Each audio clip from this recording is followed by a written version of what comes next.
रोज सुबह उठ के व्हाट्सएप देखकर प्रेशर बनाने वाले जो बुढ़े अंकल होते हैं वो ये सोचते हैं कि आज केजरीवाल को अरेस्ट कर लेंगे मोदी जी और आज हमारा प्रेशर बहुत सही तरीके से बन जाएगा। लेकिन रोज सुबह मोदी जी उनके प्रेशर पे पूरी तरीके से पानी फेर देते हैं। आखिरकार क्यों करते हो मोदी जी ऐसा? अपने भक्तों को सुबह सुबह हकते हुए नहीं देख सकते क्या? आज भी ठीक वैसा ही हुआ। सुबह सुबह रूमर्स पहले निकलकर सामने आए और कब ये रूमर्स जो है सूत्रों में कन्वर्ट हो गए पता नहीं चला। सबसे पहले आम आदमी पार्टी के नेताओं ने ट्वीट करना शुरू करा कि अरविंद केजरीवाल को आज अरेस्ट कर लिया जाएगा। अतिशी ने ट्वीट करा। उसके बाद एक एक करके मीडिया पब्लिकेशंस भी शुरू हो गए और उसी ट्वीट के हवाले से और उसके बाद सूत्रों के हवाले से बताने लग गए कि भाई देखो गतिविधियां बहुत तेज होने लग गई हैं, आज तो अरविंद केजरीवाल अरेस्ट होकर ही रहेंगे। और ये न्यूज देख देख कर व्हाट्सएप के जो खटारा अंकल थे उनका प्रेशर बढ़ता चला जा रहा था। एक और आपको दिखाना चाहता हूं आपकी स्क्रीन के ऊपर न्यूज।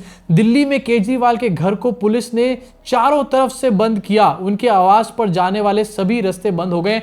और ये न्यूज देखकर तो व्हाट्सएप अंकल का प्रेशर जो है वो आईफिल टावर से भी ऊपर पहुंच चुका था। लेकिन उसके बाद खबर क्या ही पता चला कि अरविंद केजरीवाल 3 दिन के गुजरात के दौरे पर निकल गए। सारा का सारा प्रेशर एकदम से धड़ाम नीचे आ गया और सूत्रों के हवाले से खबर यह मिल रही है कि अगले 3 दिन तक अब ये खटारा व्हाट्सएप अंकल जो हैं कॉन्स्टिपेशन में ही जीने का काम करेंगे। भाई इतना ड्रामा देखने के बाद तो अंदर बैठे हुए अरविंद केजरीवाल भी यही कह रहे होंगे तो कर ना, परेशान हो गए हम लोग 2.5 साल से, करो फिर। वैसे ईडी अरविंद केजरीवाल को 3 बार नोटिस भेज चुकी है और तीनों बार अरविंद केजरीवाल इस नोटिस को डॉज कर चुके हैं। और अब सूत्रों के हवाले से ही ये खबर भी आ रही है कि चौथी बार भी ईडी जो है अरविंद केजरीवाल को समन भेजने वाली है। अब ये सूत्र कौन है? सिंपल सी बात है यार, बीजेपी के कार्यकर्ता है। क्योंकि ईडी जो समन भेजता है वो ईडी को बाद में पता चलता है, बीजेपी के कार्यकर्ताओं को पहले पता चल जाता है आजकल। वैसे इतने ड्रामे के बीच में मैं बोलना चाहूंगा हमारे श्री श्री श्री 56 इंच काका से कि भैया अगर अरेस्ट करना है तो कर लो ना, इतना ड्रामेबाजी आखिरकार क्यों करी जा रही है? देखो वैसे भी लोकतंत्र की तो आप धज्जियां उड़ाई चुके हो, तो लोकतंत्र को बचाने का ड्रामा मत करो यहां पर यार। ऐसे में एक सवाल निकलकर यह भी खड़ा हो रहा है कि अगर सच में अरविंद केजरीवाल ने कोई करप्शन किया ही है तो आखिरकार अभी तक उनको अरेस्ट किया क्यों नहीं जा रहा है? जब मनीष सिसोदिया को, संजय सिंह को अरेस्ट कर लिया तो केजरीवाल को अरेस्ट करने में क्या दिक्कत है? केजरीवाल को अरेस्ट करने में यह दिक्कत है कि केजरीवाल एक मास लीडर हैं। अगर आम आदमी पार्टी की बात करें तो सबसे ज्यादा जो फैन फॉलोइंग है वो अरविंद केजरीवाल की। और अगर ऐसे में अरविंद केजरीवाल को घर से घसीट करके अरेस्ट किया जाता है तो ये हमारे श्री श्री मोदी जी के लिए जो है एक नेगेटिव मूव हो जाएगी। इससे अरविंद केजरीवाल और विपक्ष को यहां पर काफी ज्यादा सिंपैथी मिलने लग जाएगी। वैसे इसी के बीच में आपको एक और खबर भी दिखाना चाहता हूं आपकी स्क्रीन के ऊपर। थोड़ी सी पुरानी है लेकिन बहुत ज्यादा रेलेवेंट है। Since 2014 4-fold jump in ED cases against politicians, 95% are from opposition. यानी कि 2014 के बाद से, जब से न्यू इंडिया बना है, जब से हमारे देश को आजादी मिली है, तब से ईडी के जो केसेस है अपोजिशन के ऊपर वो 4 गुना ज्यादा बढ़ चुके हैं। आखिरकार इसके पीछे का रीजन क्या है? और इसमें से 95% केसेस जो है वो अपोजिशन के लीडर्स के खिलाफ ही होते हैं। इसी खबर के ऊपर जरा मैं स्लो क्लैप करना चाहता हूं ईडी के अधिकारियों के लिए जो रोज घर जाके अपनी बीवी बच्चों को ये कहते होंगे कि हम बहुत ईमानदारी से काम कर रहे हैं। इसी के साथ आगे बढ़ना चाहता हूं, एक और ट्रेंडिंग खबर के बारे में बात करना चाहता हूं। ये खबर एक्चुअली में तो ट्रेंड नहीं कर रही लेकिन इससे जुड़ी हुई चीज काफी ट्रेंड करे, यानी कि राम मंदिर के बारे में यहां पर बात कर रहा हूं। 22 जनवरी को, हाँ पता है आप लोगों को कि क्या होने वाला है। इसके इनविटेशंस बकायदा छप चुके हैं और लोगों को इनवाइट इस टाइम पर किया जा रहा है। लेकिन इनविटेशन में से एक बहुत बड़ी चीज निकालकर मैं लेकर आया हूं जो आपको शायद अभी तक किसी ने नहीं बताई होगी। आपके स्क्रीन पर एडिटर साहब जरा दिखाइए इन लोगों को। इनविटेशन की एक वीडियो बार बार चलाई जा रही है जिसके पीछे गाना है राम आएंगे तो अंगना सजाऊंगी। मोदी जी ने खुद इस गाने को प्रमोट किया है। अब इसी इनविटेशन की वीडियो में जो इनविटेशन कार्ड दिखाया जा रहा है, आप स्क्रीन पे इस टाइम पर देख रहे होंगे, इसमें इनविटेशन की स्पेलिंग ही गलत लिखी गई है, INVITAION। इस इनविटेशन की स्पेलिंग को देखकर मुझे ऐसा लग रहा है जैसे मोदी जी ने स्वयं ये इनविटेशन अपने हाथ से लिखे हैं और इसीलिए इनविटेशन की स्पेलिंग इनविटेयोन हो गई है। तो भाई राम मंदिर में प्राण प्रतिष्ठा का ये पूरा इवेंट है 22 जनवरी को और काफी सारे लोगों को इनविटेयोन पहुंच चुका है। इनविटेयोन, इनविटेशन किसी को नहीं भेजना है, मोदी जी ने डायरेक्ट करा है सबको इनविटेयोन भेजने का। इस बार मोदी जी भक्तों ने एक काम आपको दिया था, एक काम मतलब लिटरली आपको एक काम दिया था और बाकी सारी चीजों के लिए आपको पूरी तरीके से छूट दे दी गई थी, चाहे वो फिर फॉरेन पॉलिसीज हो चाहे इकोनॉमी हो। लेकिन आपने उस एक काम में भी पूरी तरीके से पनौती लगा दी। इनविटेशन की स्पेलिंग तो ठीक से लिख लेते, स्पेलिंग लिखने के लिए भी क्या टेलीप्रॉम्प्टर देना पड़ेगा क्या? इसी का वीडियो भी आपको नजर आ रहा होगा। बहुत सारे राइट विंग अकाउंट जो है इस वीडियो को शेयर कर रहे हैं, लेकिन कोई भी इस चीज को नहीं देख रहा है कि भाई साहब इनविटेशन की स्पेलिंग जो है शुरुआत में भी और एंड में भी गलत लिखी हुई है। मतलब जो लोग अपने आप को हिंदू हृदय सम्राट हैं, ये हैं वो हैं कहते हैं, उन्होंने राम जी की इतनी बड़ी पूजा में पूरी तरीके से अपशगुन करने का काम कर दिया। भाई हटाओ यार, इन लोगों को पहले हटाओ। ये राम जी की पूजा है, कम से कम इसमें तो ध्यान से काम कर लेते।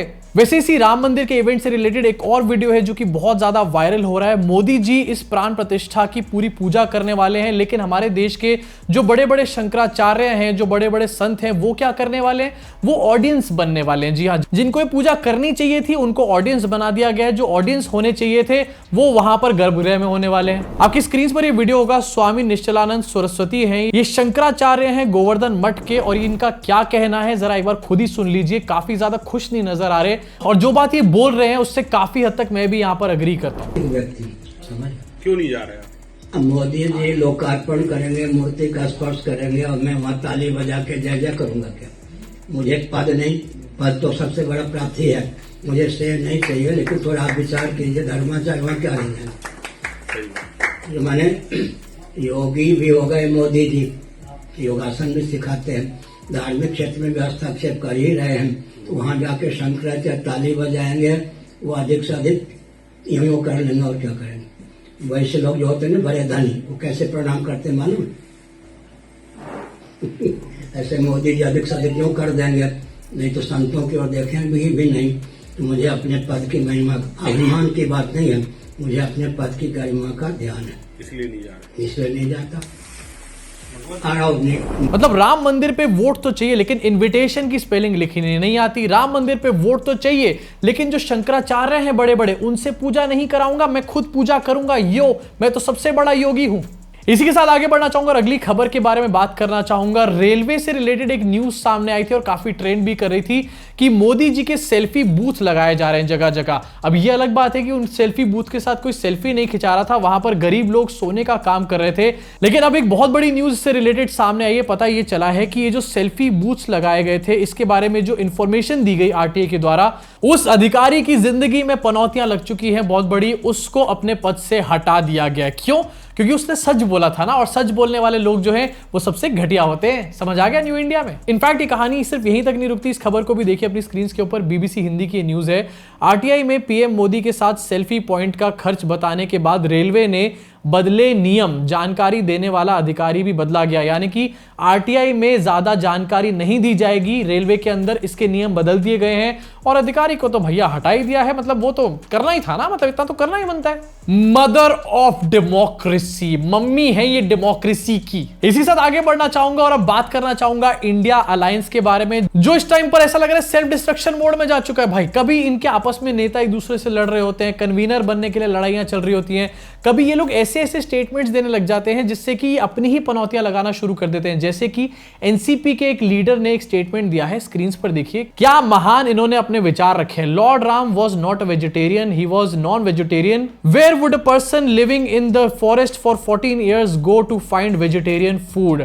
Doctor Jitendra Awhad, NCP leader at an event in Maharashtra. NCP Sharad Pawar का जो फैक्शन है उसके ये लीडर है काफी बड़े, और इन्होंने कहा है कि राम जी जो थे वो वेजिटेरियन नहीं थे। ये बात तो इन्होंने बोली है, अपनी बात बोली है, लेकिन राम जी को एक तरीके से इंसल्ट भी यहां पर करने का काम किया, राम जी के साथ तू तड़ाक करके। डेफिनेटली एक्सेप्टेबल नहीं है। हिंदी चालू है, हिंदी चालू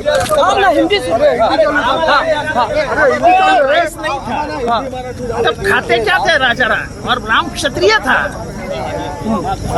तो क्षत्रिय का खाना ही मांसाहारी होता है। लेकिन आप कह रहे हैं इसको लेकर कंट्रोवर्सी कहीं ना कहीं होती है, आपको नजर नहीं आ रही? क्योंकि क्या राम को मांसाहारी करना, क्या कंट्रोवर्सी? कंट्रोवर्सी क्या? राम का खाना क्या था? कोई बता देवे कि राम मेथी की भाजी खाता था। आप अपने कहे पे कायम है बिल्कुल, इसको कभी बिल्कुल कायम है। ये है, आप क्या भारत को शाकाहारी बनाना चाहते हैं क्या? इस देश के 80% लोग आज भी मांसाहारी है, वो राम भक्ति है ना।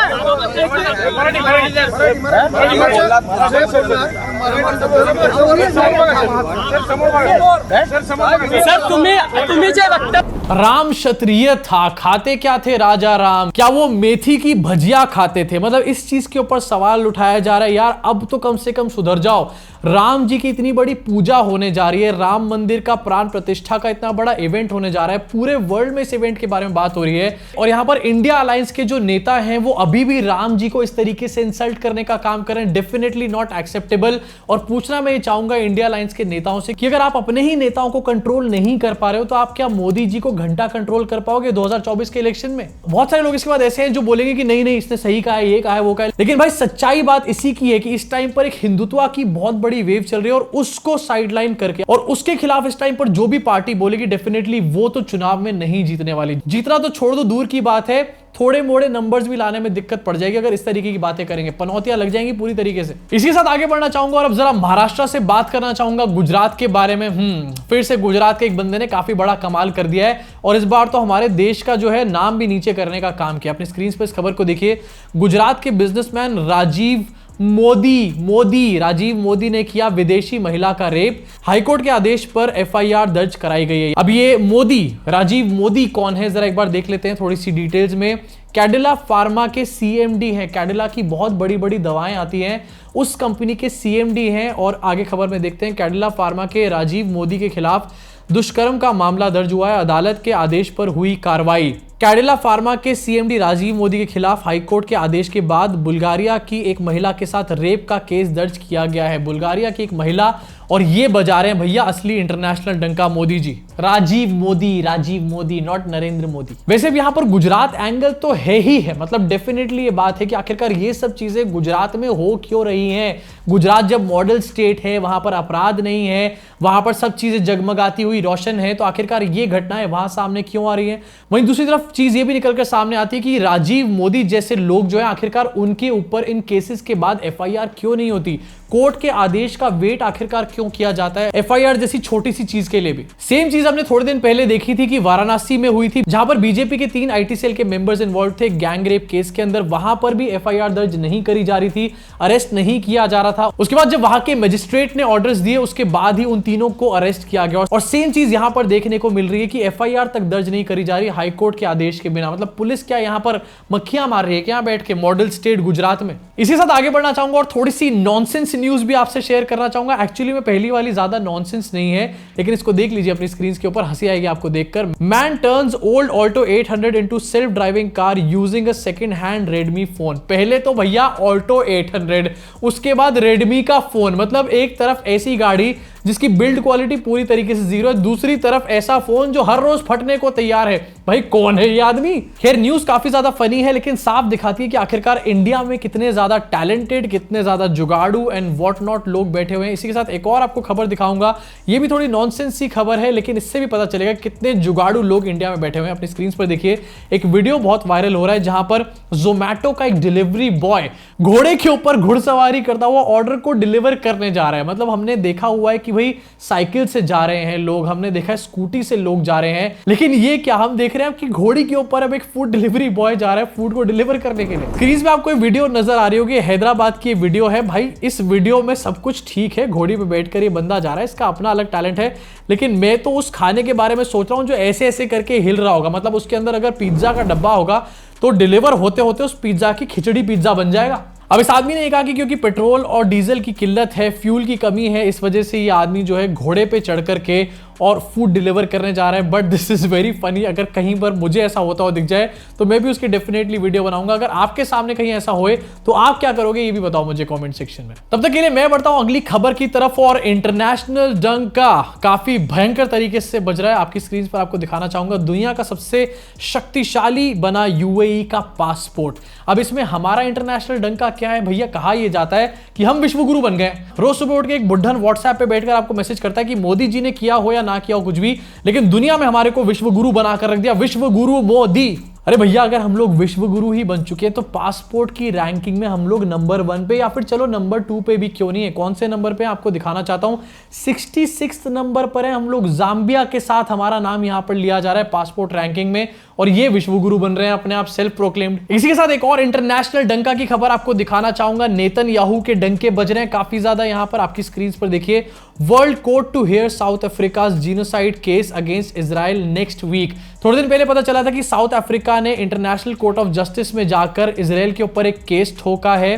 अब ये पता चला कि उस केस में अगले हफ्ते से हेयरिंग भी शुरू होने वाली है। अब डेफिनेटली इससे नेतन्याहू के ऊपर कोई बहुत बड़ा फर्क नहीं पड़ जाएगा, लेकिन शायद उनको एक वॉर क्रिमिनल यहां पर डिक्लेयर कर ही दिया जाए। अगर नेतन्याहू एक वॉर क्रिमिनल डिक्लेयर हो जाते हैं तो ये काफी बड़ा तमाचा होगा उन सारी कंट्रीज के ऊपर जो कि इस टाइम पर इजराइल को सपोर्ट करने का काम कर रही है। वैसे इंडिया की बात यहां से हटा दो, क्योंकि इंडियन गवर्नमेंट जो है वो पैलेस्टीन के साथ ऑलरेडी अपना स्टैंड दिखा चुकी है। इसके साथ इस वीडियो को यही खत्म करना चाहूंगा। अब आपका क्या रिएक्शन इन सारी खबरों के ऊपर नीचे कॉमेंट सेक्शन में अपनी भड़ास को पूरी तरीके से निकाल डालो। आप सबके कमेंट में पढ़ने का काम करता हूं, और आप में से काफी लोग जो रिपीटेडली कमेंट्स करते हैं मेरे हर वीडियो पे, उनके नाम तक भी मुझे याद है। तो इसलिए कमेंट करके अपनी राय बताना जरूर। साथ ही यार, मतलब 1 मिलियन हुए, क्या चाह रहे हो? मतलब यहां पर जमीन पे लेट जाऊं क्या? ढोक लगा दूं तुम्हारे आगे कि 2 मिलियन पहुंचा दो? सब्सक्राइब करके बेल आइकन दबा दो। अभी के लिए इस वीडियो में सिर्फ इतना ही। मुलाकात होगी आप सब लोगों से इस चैनल के अगली वीडियो में।